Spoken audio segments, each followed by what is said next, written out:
नमस्कार, मैं हूं नौशाद और आप देख रहे हैं मेरे साथ कोलांचल संवाद। आज हम बात करेंगे बिहार की राजनीति का। आज हम बात करेंगे कि बिहार में चुनाव के बाद जो परिणाम आए, वहां की जनता और वहां की राजनीतिक पार्टियां किस तरह से सोच रही है। क्योंकि इस वक्त हम राजधानी रांची के फ्राईलाल चौक पे है और बिहार का चुनाव का असर झारखंड में भी दिख रहा है। फिलहाल झारखंड में चुनाव नहीं है। झारखंड की बात करें तो झारखंड के घाटशिला विधानसभा में बाई इलेक्शन यानी उपचुनाव हुआ और वहां पे जेएमएम ने अपने प्रचंड जीत के साथ जेएमएम के प्रत्याशी सोमेश सोरेन ने जीत हासिल किया। कल उन्होंने मुख्यमंत्री हेमंत सोरेन से भी मुलाकात की है। लेकिन ऐसे में कह सकते हैं कि बिहार झारखंड का पड़ोसी राज्य है और ऐसे में 2000 की बात करें तो 2000 से पहले झारखंड भी बिहार का हिस्सा हुआ करता था। लेकिन 15 नवंबर 2000 को झारखंड से अलग होकर के बिहार से अलग होकर के झारखंड का निर्माण किया गया था। ऐसे में चाहे चुनाव बिहार में हो या फिर झारखंड में हो, दोनों पड़ोसी राज्य होने के कारण लोगों का ये राजनीतिक प्रतिक्रिया शुरू हो जाती है। लेकिन जिस तरह से बिहार के चुनाव के परिणाम आए और परिणाम आने के बाद उसके बाद भी जिस तरह से एनडीए ने प्रचंड जीत को दिखाया, लेकर के आया और कहीं ना कहीं सरकार बनाने का दावा ठोक रही है, वही दूसरी तरफ इंडिया गठबंधन के जो परिणाम आए हैं उससे कहीं ना कहीं बिहार के मतदाता में एक अलग सी बेचैनी भी शुरू हो गया है। पिछले दिनों जिस तरह से इंडिया गठबंधन और एनडीए की तरफ से जितने भी वोटिंग परसेंटेज दिखाया गया या जितने भी सीटें हैं, उस सीटों को लेकर के बाद से कल से एक नया परसेप्शन भी शुरू हो गया है कि अगर जिस तरह से नीतीश कुमार को बिहार की जनता या बिहार के कुछ राजनीतिक पार्टी के दल के लोग उसे पलटू राम भी कहा करते थे, लेकिन वही पलटू राम यानी नीतीश कुमार ने दिखा दिया कि आज भी नीतीश कुमार का एक अपना अलग बिहार के राजनीति में एक अपना पकड़ है, एक अपना वजूद है। यानी बिहार की आकलन करेंगे तो बिना नीतीश कुमार का बिहार का चर्चा नहीं हो सकता। उसके बाद भी जिस तरह से महागठबंधन के तरफ से अब एक नया प्रस्ताव, एक नया परसेप्शन भी शुरुआत हो गई है। बिहार में 243 विधानसभा की सीटें हैं और वहां सरकार बनाने के लिए 122 सीट का जादुई आंकड़ा जुगाड़ कराना पड़ता है। और ऐसे में जहां प्रचंड के बहुमत के साथ एनडीए पूरी तरह से मुस्तैद है, तैयार है बिहार में सरकार बनाने के लिए, वहीं दूसरी तरफ से महागठबंधन की तरफ से भी ये आवाजें उठने लगी है कि महागठबंधन भी चाहेगी तो सरकार बना सकती है बिहार में। असदुद्दीन ओवैसी की बात करें जो एमआईएम पार्टी के मुखिया है, उन्होंने बिहार के सीमांचल में चुनाव लड़ा, 24 सीटों पर उन्होंने चुनाव लड़ा और 5 सीटें जीत करके आई है। सीमांचल की जनता बात करें तो वहाँ के मुस्लिम मतदाता बिहार के वोट पर एक अलग नजरिया रखते हैं, एक अलग प्रभाव छोड़ते हैं। 70% वहाँ की जनता मुस्लिम आबादी में आता है। तो ऐसे में कहीं ना कहीं उसी इलाकों को देख करके एमआईएम ने वहाँ पे अपने उम्मीदवार को खड़ा किए थे और ऐसे में इसका फायदा भी ओवैसी को मिलता हुआ नजर आया। लेकिन कल एक टीवी इंटरव्यू में ओवैसी ने कहा कि आज भी बिहार में महागठबंधन की सरकार बन सकती है और हमारे जो बिहार में जीते हुए 5 जो प्रत्याशी है महागठबंधन के साथ देंगे। उन्होंने एक अलग से सिनेरियो दिखाया नीतीश कुमार के बिहार की जनता को कि बिहार की जनता अगर चाहेगी या नीतीश कुमार चाहेंगे तो फिर भी सरकार में मुखिया बने रहेंगे। ऐसे में उन्हें 2029 में होने वाले लोकसभा चुनाव के लिए प्रधानमंत्री का चेहरा भी घोषित किया। इस वक्त जो तस्वीर आप देख रहे हैं या हमारे जो बगल में खड़े हैं, ये मोहम्मद जफीर खान है, उपाध्यक्ष है युवा राष्ट्रीय जनता दल का। इनसे जुड़ेंगे और बिहार की चुनावी चर्चा पर थोड़ा सा चर्चा करेंगे। जफीर जी, बिहार में चुनाव हुआ, आपने देखे परिणाम किस तरह से आए और बिहार के परिणाम ये उम्मीद नहीं किया जा सक रहा था कि जिस तरह से राहुल गांधी 150 से ज़्यादा 40 रैलियां की, जिस तरह से तेजस्वी यादव ने 150 से ज़्यादा सभाएं की। अगर हम बात करें अखिलेश यादव के भी, तो उन्होंने भी इंडिया गठबंधन के पक्ष में लोगों को संबोधित करते हुए नजर आए। अखिलेश यादव 25 से ज़्यादा सभाएं की। अगर हम बात करते हैं इंदिरा गांधी की, माफ़ कीजिएगा सोनिया गांधी की जो बेटे प्रियंका गांधी, उन्होंने भी 5-6 सभाएं की। लगातार तमाम इमरान प्रतापगढ़ी, एकरा हसन, तमाम महाधुरंधर बिहार के चुनावी समर में नजर आए, लेकिन महागठबंधन को इसका फायदा नहीं दिखते हुए नजर आए। इसके पीछे कारण क्या है?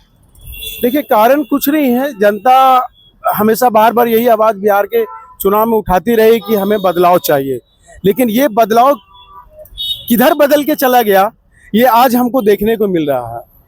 जनता दल यूनाइटेड जो नीतीश कुमार की सरकार थी, नीतीश कुमार ने जब सीएम थे और उनकी जो बहुमत आई है वो देखने तारीफ के काबिल वाली बहुमत है, क्योंकि लोगों ने कहा, एक तरफ कहती है कि हमें बदलाव चाहिए, दूसरी तरफ उन्होंने कहा कि जो बिहार में जो विकास हुआ है, विकास के नाम पर सिर्फ रोडें बनी हैं, लेकिन किस विश्वास पर लोगों ने जो माननीय नीतीश कुमार जी को वोट दिए हैं ये तो अब वक्त बताएगा।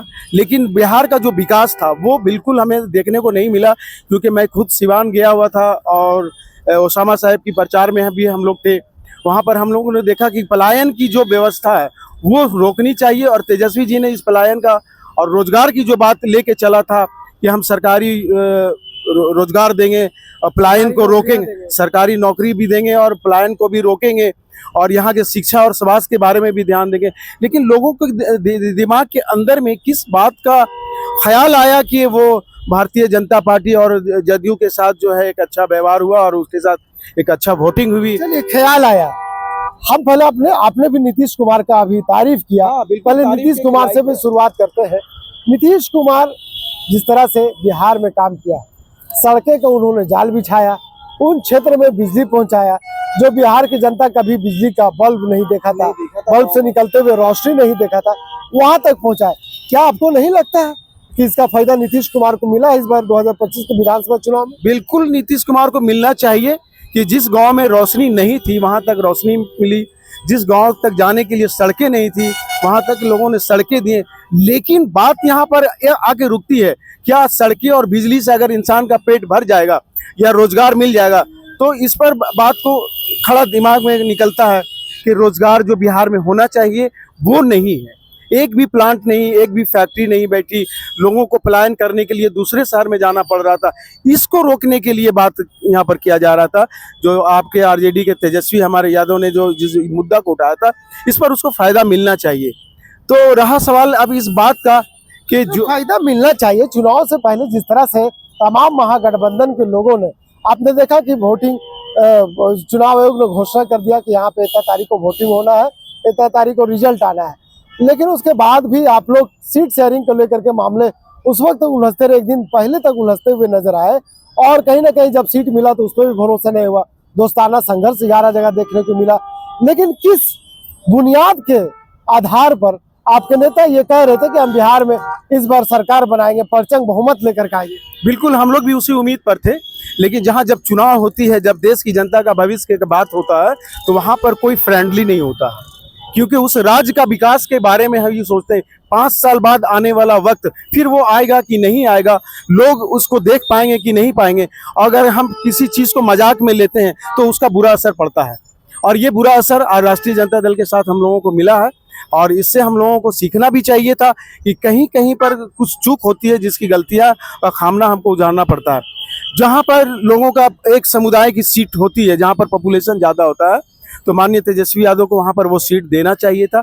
वहां पर कुछ कटिंग होने की वजह से भी हमारी हार हुई है। जहां तक हमने जो कैंपेनिंग की बात हुआ, कैंपेनिंग भी हम लोगों ने बहुत अच्छा किया है। और दूसरी बात है कि हम लोगों ने रोजगार को ये आश्वासन बिहार की जनता को भी दिए हैं हम लोग कि वहाँ पर हम लोग बिहार में इस बार आएंगे तो हम आपको स्वास्थ्य, रोजगार और पलायन की ही रोकेंगे, और इससे आप लोगों को फायदा होगा, सरकारी नौकरियां देंगे। लेकिन जनता का रुझान किस तरफ था वो कहा नहीं जा सक रहा था। देखिए, आपने कई सुनहरे सपने दिखाए, और इसका तौर पर हम कह सकते कि आप के जो नेता है या महागठबंधन के लोग हैं, मुंगेरी लाल के हसीन सपने बिहार की जनता को दिखाए। ये बिहार की जनता को लगा कि तेजस्वी यादव या महागठबंधन के जितने भी नेता है बिहार की जनता को मुंगेरी लाल के हसीन सपने दिखा रहे। जबकि आपने देखा कि नीतीश कुमार लगातार विकास की बात कर रहे थे, लगातार उन्होंने जिस तरह से काम किया उसका बातों को जनता के बीच में रख रहे थे। वहाँ की युवा, वहाँ की मतदाता अब विकास चाहता है, मुंगेरी लाल के हसीन सपने नहीं देखना चाहता है। देखिए, ये मुंगेरी लाल के हसीन सपने तेजस्वी यादव ने नहीं दिखाया। मैं सीधी बात कर रहा हूँ कि वो 15 साल के अपने शासनकाल में, 15 महीने के शासनकाल में जो 2 लाख नौकरियां दी थी वो डिप्टी सीएम होते हुए में, तो ये इस बात से जाहिर है कि हमने सपने नहीं दिखाया, हमने आपको उस हकीकत पर लेके चल रहे थे कि जहां से आपको कुछ मिलता, लेकिन आप ये जो बदलाव हुआ इस बार 2025 की जो बदलाव हुआ, इस पर हमारी उम्मीद नहीं थी कि हम इतने खराब रिजल्ट करेंगे। अब इसे सपने नहीं मानते हैं। उन्होंने कहा कि बिहार के क्या घर के जनता को, युवा को नौकरी देंगे। बिहार में कितना आबादी आपको पता है? 3.5 करोड़ से ऊपर वहाँ घर है। अगर हम बात करते हैं कितना युवा को, अगर 3.5 करोड़ के हम घर के हिसाब से बात करते हैं तो 350 घर है वहाँ पे, करोड़। 3.5 करोड़ के घर से अगर एक व्यक्ति को देते तो 3.5 करोड़। बिहार का अगर पूरा बजट अगर हम बात करें तो 200 करोड़ का है। तो 200 करोड़ का बजट में 350 करोड़, अगर 25,000 के हिसाब से आप वहाँ पे पेमेंट देते हैं तो 850 करोड़ का बजट होता है। अब बताइए, हसीन सपने मुंगेरी लाल के हैं कि नहीं? मैं इसका जवाब दे रहा हूं आपको। देखिए, 5 साल के शासन काल में जब सरकार बनती है, हमने कहा था कि हर घर में सरकारी नौकरी देंगे, हर घर में सरकारी नौकरी देंगे। आपने आंकड़ा दिखलाया हमें कि 3.5 करोड़ घरें हैं वहां पर, जो 3.5 करोड़ लोगों को 5 साल के अंदर में आप रोजगार नहीं दे सकते। ऐसा थोड़ी होता है कि 5 साल में हमारी सरकार गिर जाएगी और हम 5 साल में ही लोगों को हम जो है 3.5 करोड़ की नौकरी देंगे। हम थोड़ा थोड़ा करके सबको देते, लेकिन जिस बात को हमने कहा था कि हर घर में हम जो नौकरी देने का वादा किया था वो हम पूरा जरूर करते हैं, चाहे वो 5 साल के अंदर में, चाहे वो 15 साल की शासनकाल में। अच्छा, हमेशा से देखते आए हैं बिहार की जनता माई समीकरण पर भरोसा करती है, और इस बार जिस तरह से तेजस्वी यादव जिस मूड में चुनाव लड़ रहे थे, उन्होंने अगर MIM की बात करें, उन्होंने ढोल भी बजाया था, घोषणा भी किया था कि MIM को महागठबंधन में शामिल किया जाए।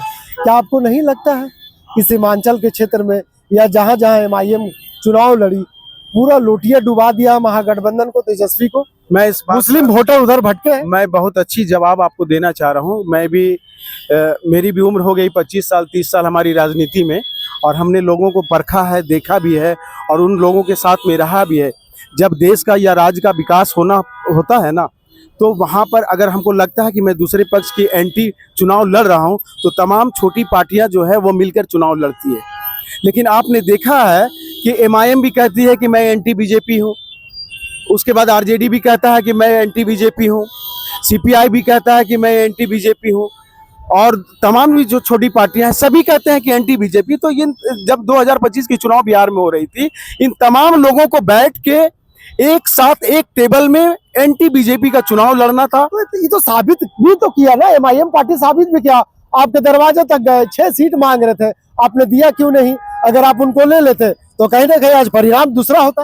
देखिए, इस बात को मानते कि नहीं मानते? बिल्कुल मैं मानता हूं इस बात को कि कहीं ना कहीं माननीय तेजस्वी जी से ये चूक हुई है, क्योंकि MIM को अगर ले लेने से क्या होता कि उसकी कांधे और मजबूत हो जाती, इसलिए मजबूत होती कि आप जब अभी आपको क्या बोलते हैं, असउद्दीन वैसी साहब ने कहा कि अगर महागठबंधन की सरकार बनती है तो मैं उसमें समर्थन करूंगा। उनका दिल देखिए कितना बड़ा है। समर्थन किए नहीं, चरमपंथी बोल दिए। चरमपंथी किसी भी लीडर को, किसी भी क्यादत के लोगों को अगर बोलेंगे तो उसके समाज के लोग को बुरा लगेगा। किसी भी समुदाय को चरमपंथी नहीं बोलना चाहिए, खासकर ये चुनाव के मुद्दे में। एक शब्द ही अगर आपकी जुबान से अगर गलत निकल जाती है, उसका परिणाम का सजा आपको भुगतना पड़ता है। यानी मानते हैं कि गलत हुई तेजस्वी? गलत कहीं पर ना कहीं तो हुई है, कि जुबान से जो शब्द निकला हो सकता है लोगों को पसंद नहीं आया होगा, तो कभी कभी हो जाता है ऐसा, और जिसका परिणाम हमको देखने को मिलता है। लेकिन अभी हम चाहते हैं कि महागठबंधन की सरकार बन सकती है। इस पर हम चर्चा करेंगे। चलिए, एक चीज है, एक आंकड़े आपको पता है कि परिणाम जो आया है 25 के नीचे का, ये कितने साल बाद आया? हमको लगता है कि 10-15 साल के बाद। चलिए, हम अपने दर्शकों को बता दें कि 2010 की बात करें, 2010 की बात करेंगे। आइए 2010 की बात करेंगे तो 2010 में जब महागठबंधन की तरफ से चुनाव लड़ा गया था और उसका अगुवाई खुद लालू प्रसाद यादव कर रहे थे, तो 2010 के विधानसभा के चुनाव में इतने ही सीटें महागठबंधन के तरफ से और राजद को मिली थी। अगर जो परिणाम देखा जाए तो कहीं ना कहीं 2010 का वो सीन वापस आ गया, क्योंकि 2010 में राजद को इतने ही सीटें मिली थी। मंचों से बड़े बड़े नेता, ओवैसी से लेकर नीतीश कुमार ने, तमाम जो अनुभवी राजनेता है, जो 20-25-40 सालों से राजनीति कर रहे, मंचों से कहते हुए नजर आए कि इस बार राजद को 25 से नीचे सीट आ गया। और ये साबित हुआ। देखिए, बहुत सारे लोगों का ये अपना अपना एक सेंस होता है, उस सेंस, उस दिमाग के आधार पर बात करते हैं। लेकिन हमारा जो सर्वे था, बिहार का जो सर्वे था, वो बिल्कुल हमारा ठोस सर्वे था, लेकिन कहीं ना कहीं हमारी सर्वे फेल हो गया, जिसके उसका कारण को अब हमें ढूंढना चाहिए कि किस कारण हम फेल हुए हैं। या तो हमारी जो गठबंधन या हमारी सीट शेयरिंग या कहीं ना कहीं कुछ मुद्दा रहा होगा जिसको आज हमें सुधारने की जरूरत है। ये फेल के कारण खुद आरजेडी के लोग हैं, क्योंकि तेज प्रताप यादव जो लालू प्रसाद के यादव है, बेटे बड़े बेटे हैं, या रोहिणी आचार है जो सेकंड बेटी है, उन्होंने कहा कि हमारे घर में अब जयचंद प्रवेश कर गए, यानी हरियाणा वाले संजय यादव पर आरोप लगा रहे हैं। आज उनके कारण चुनाव के परिणाम आने के बाद देखिए किस तरह से चुनाव से पहले बेटा अलग हुआ, अब बेटी अलग हो रही, क्या कहेंगे इसे? देखिए, ये तो हमारे माननीय तेजस्वी जी के पारिवारिक मामला है। इस मामले में अगर हम लोग इंटरफेयर ना करें तो ज्यादा। खुद उनके बड़े पुत्र ने कहा कि जयचंद प्रवेश कर गए। लेकिन जहां तक राजनीति की बात होती है, अगर घर में ही विवाद पैदा हो जाए ना, तो ये मैसेज जो है पूरे देश के अंदर में एक गलत मैसेज जाता है। इसको हम लोग को मिल बैठ के इसको समझौता करना चाहिए। चलिए अब हम उस मुद्दे पे आते हैं जो मुद्दे ने पहले हम अपने दर्शकों को बताए थे। यानी इस बार चुनाव में बीजेपी ने 90 से 92 सीटें जीती है। जदयू की बात करेंगे तो 85 सीटें आई है। RLP यानी रामविलास पार्टी जो है, लोक जनशक्ति पार्टी को 19 सीटें आई है। हम की बात करें जो पूर्व मुख्यमंत्री उनकी पार्टी की बात करें तो उनकी 5 सीटें आई है, और राष्ट्रीय लोक दल मोर्चा की बात करें तो 4 सीटें आई है। ये तमाम सीटें मिला करके सरकार बनाने का आंकड़ा एकदम फिट बैठता है। अगर दूसरी तरफ हम बात करें तो राजद के 25 सीटें आई है, कांग्रेस की 6 सीटें आई है, CPI की 2 सीटें आई है, CPIM की 1 सीट आई है, IIP की 1 सीट आई है, और BSP की 1 सीट आई है, और MIM असदुद्दीन ओवैसी के पार्टी की 5 सीट आई है। ये भी आंकड़े फिट बैठ रहे हैं। जिस तरह से 2 दिन पहले बिहार की राजनीति में एक नया चर्चा, एक नया परसेप्शन आया कि नीतीश कुमार को हम समर्थन दे देते हैं, आने वाले समय में क्यों देश के प्रधानमंत्री को उम्मीदवार होंगे, सरकार मिलकर के महागठबंधन बना लेगी। तो क्या है, इस पर चर्चा हो रहा है क्या आपके पार्टी के भीतर? देखिए, चर्चा तो बिल्कुल सुनने को भी मिल रहा है, और सुनी हुई बात में ज्यादा मजा आता है बोलने में, क्योंकि हमने सुना है कि महागठबंधन में सरकार बन सकती है अगर देश बिहार का राज्य को अगर चलाना हो, बिहार के राज्य के भविष्य के बारे में, वहाँ की जनता के बारे में, तो किसी के साथ भी समर्थन करके आप सरकार बना सकते हैं और बिहार की विकास कर सकते हैं। इसका प्रस्ताव नीतीश कुमार के पास लेके गए कि नहीं गए पार्टी के लोग? अब वो गए हैं कि नहीं गए हैं ये तो हमें नहीं मालूम है, लेकिन मेरा जो सुझाव है, मैं जो सुझाव दे रहा हूं कि आपके पास भी उतना आंकड़ा आ रहा है, बीजेपी के साथ भी वो आंकड़ा है। अब किस बात का लेट हो रही है, CM का पद का लेट हो रहा है या किसी और बात की लेट हो रही है, तो ये चीज को देखना चाहिए। आज ये अब बिहार की जनता फैसला करेगी। गांधी मैदान में मुख्यमंत्री का ताजपोशी का तैयारी भी शुरू हो गया, लेकिन क्या जरूरत है नीतीश बाबू को, जब इंडिया की तरफ से चुनाव लड़ते हैं, महागठबंधन में शामिल होते हैं और चुनाव लड़ रहे हैं इंडिया की तरफ से, और इस बार परिणाम भी अच्छा है, तो फिर भागने की क्या जरूरत है? क्या लगता है कि बीजेपी उन्हें मुख्यमंत्री नहीं बना सकती है? नीतीश कुमार की भागने की कोई जरूरत ही नहीं है। देखिए, मेरे पास अगर 85 या 90 या 110 विधायक उसकी पावर होती है। हर एक राजनेता जो होता है ना, अपने विधायक का पावर दिखाता है कि मेरे पास कितने विधायक है। अगर मेरे पास विधायक है और मैं चाहूंगा किसी और दल को अगर समर्थन दे के मैं सरकार बना दूं, तो हमें कोई रोक नहीं सकता है इसमें। क्या लग रहा है, ये आंकड़ा फिट बैठ रहा है, साबित होगा, सच साबित होगा बिहार में कि नीतीश कुमार महागठबंधन के साथ सरकार बना रही है या फिर एनडीए के साथ जा रहे हैं? देखिए, एनडीए के साथ भी जा सकती है, लेकिन अगर महागठबंधन के साथ अगर आ जाती है और सरकार बन जाता, तो एक नया अजूबा देखने को मिलेगा और सोचने को भी मिलेगा। पर ये संभव नहीं है। संभव हो सकता है, हो सकता है। यानी आरजेडी के लोग भी ये कह रहे हैं कि जिस तरह से महागठबंधन की तरफ से आंकड़े आए हैं और MIM असदुद्दीन ओवैसी को पार्टी को अगर मिला दिया जाए तो ये आंकड़े सरकार बनाने के लिए एकदम फिट है। लेकिन बिहार के चुनाव में जिस तरह से नीतीश कुमार ने एनडीए के साथ मिल करके चुनाव लड़ा है, रामविलास पासवान के पार्टी के जो मुखिया है उनके बेटे चिराग पासवान ने भी कहा कि इस बार नीतीश कुमार बिहार के मुख्यमंत्री बन रहे हैं।